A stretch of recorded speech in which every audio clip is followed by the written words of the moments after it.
Hello, my friends. I hope you are doing well today. Today, we are going to be talking about how no reaction wins and what really happens when the scapegoat leaves the toxic family system. Here's what nobody says out loud. When you stop reacting to someone who thrives on your reaction, things don't get peaceful right away. They actually get louder. And that part almost made me quit because I thought if I stopped engaging, everything would calm down. I thought silence would create peace, but it didn't. It created exposure. And if you are the scapegoat and enmeshed family system, you know exactly what I mean. You're the one who explains. You're the one who defends. You're the one who smooths things over. You think if you just say it the right way, if you just clarified one more time, if you just explain your heart clearly enough, that they will eventually understand. I used to believe that too. No reaction doesn't mean you are becoming cold. It doesn't mean that you don't care. It means that you stopped emotionally performing for them. And let me tell you something very real here. There were so many times that I typed out a message, like a text message. It was long, it was thoughtful, very calm,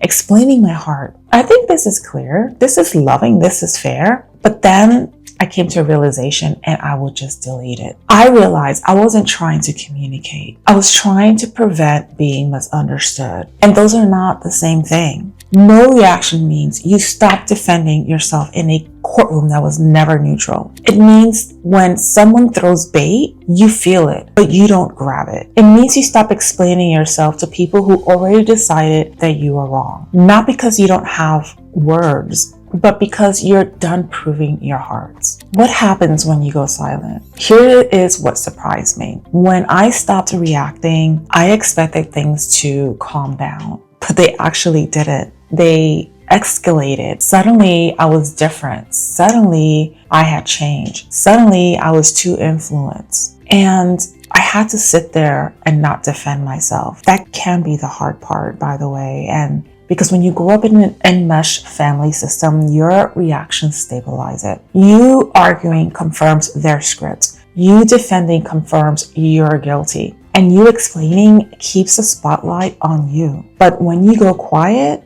the system shakes. And sometimes people push harder to get the old version of you back. I experienced this. It's not because they hate you, but it's because the old version of you was predictable. You were the emotional shock absorber for the toxic family system. And when you put that job down, everyone feels it. There is a guilt no one talks about. When you stop reacting, it feels like you're being mean. It feels like you're becoming the villain they warned everyone about. And I had to sit with that and ask myself, is this guilt or is this conditioning? Because I was conditioned to feel responsible for everyone's emotional temperature. If someone was upset, I scanned myself first. What did I do? When I stopped doing that, my body panicked. Not because I was wrong, because I was unlearning old programming. The realization, what really broke something open in me, realizing I was exhausted from being misunderstood by people who never asked clarifying questions. They didn't want clarity, my friends. And there is a difference.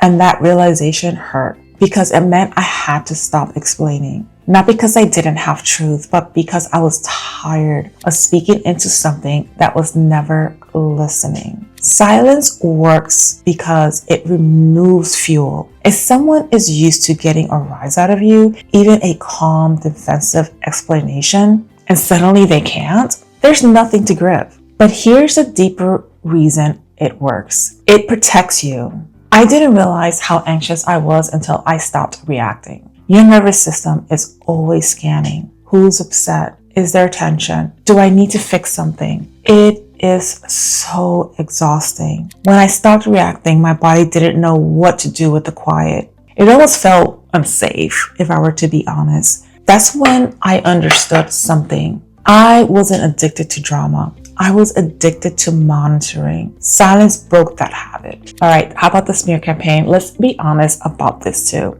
When you stop reacting, sometimes they talk about you. Well, let's be real. They always talk about you. And that really, really hurts. especially if you value your integrity. I had to learn something very uncomfortable.